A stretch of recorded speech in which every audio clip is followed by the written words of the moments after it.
Eh ben, re tout le monde, et je viens de vérifier, on s'est bien pris Tyrion back-to-back sur les deux dernières games, avec les deux paladins qu'on a rencontrés, si on pouvait un peu se calmer sur se prendre ce genre de légendaire en fin d'arène, ça serait pas mal.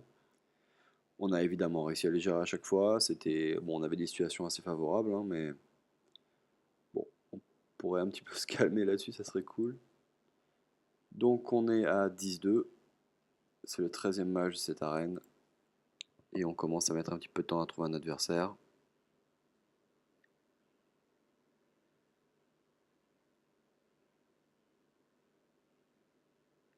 Donc toujours pareil, hein, notre jeu qui se déroule vraiment tour 2 tour 3, absolument se débrouiller à faire des bons plays, à faire une bonne sortie.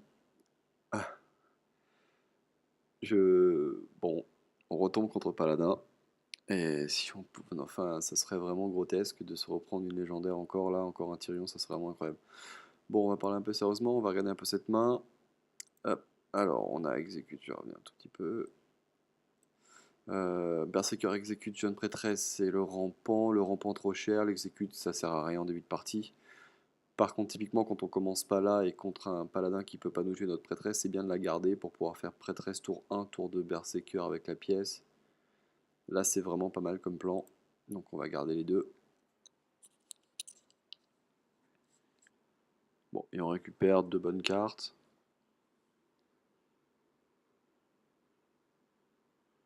Là, c'est vraiment dépendant de la classe qu'on rencontre, hein, parce qu'on n'aurait pas gardé la jeune prêtresse contre un mage, contre un druide, contre un voleur.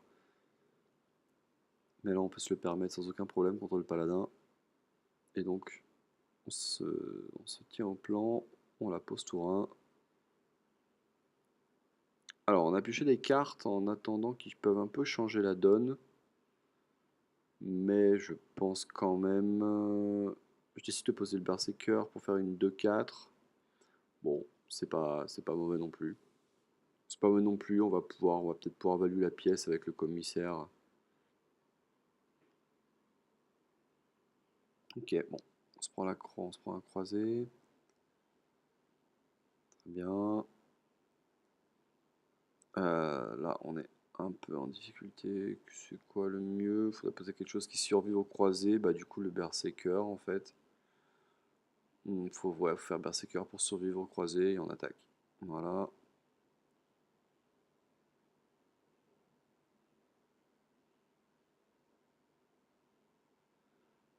Ok, je vais lire le vent. Qui est toujours, je le répète, à chaque fois qu'on se le prend, à chaque fois qu'on peut le drafter, vraiment une très bonne carte. Je vous conseille vraiment de plus souvent la drafter. Vous allez voir, ça vous aidera énormément. Bon, voilà. On va poser le forgeur, on attaque. Et on attaque et on passe le tour.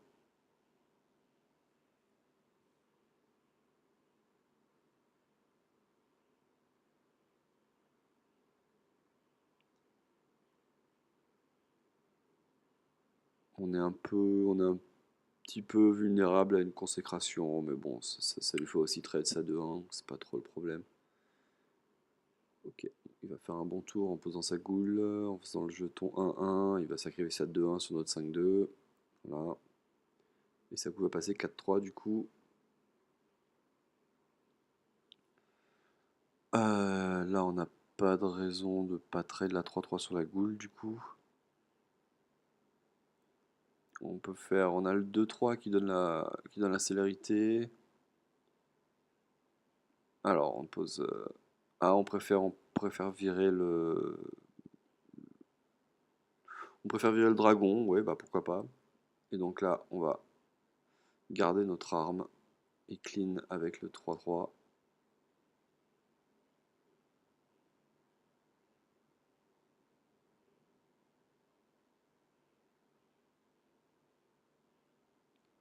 Ok, on se prend un 4-3 silence sur le 2-3 qui donne charge à toutes les créatures. Bon, là, c'est pas un super tour, on est vraiment très content de voir ça parce qu'il fait pas un bon tour là, il reprend pas du tout l'avantage. Là, on va tuer sa 4-3 avec ça, on va attaquer sa 1-1 avec notre 2-3 très certainement, et on va poser Papa Ogre qui là devrait lui poser pas mal de soucis parce que s'il a dû gérer nos créatures en faisant du silence, en posant des trucs comme ça le tour d'avant, il doit pas avoir grand chose pour gérer l'ogre.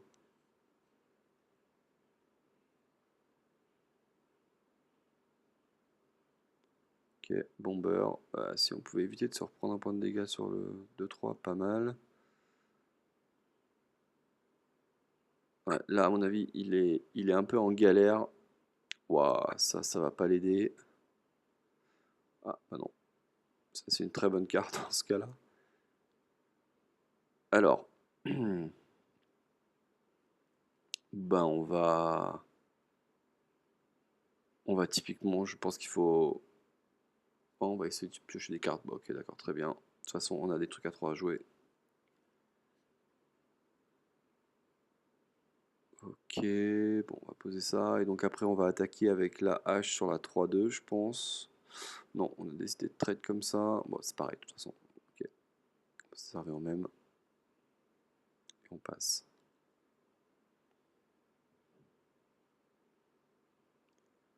Là, on est vraiment bien. Ok, abomination. Ça va un peu l'aider. Bon, il fait une créature qui va pas lui servir à grand chose. Bon, bah l'abomination, on n'a pas le choix. Il va falloir la tuer avec le cobra. Ou on garde le cobra, on préfère garder le cobra, ok. On préfère garder le cobra, pourquoi pas. Et allez, on attaque. On attaque et on pose. Ouais, je pense qu'il faut poser la 3-6 et la 2-1 là, oui. Voilà.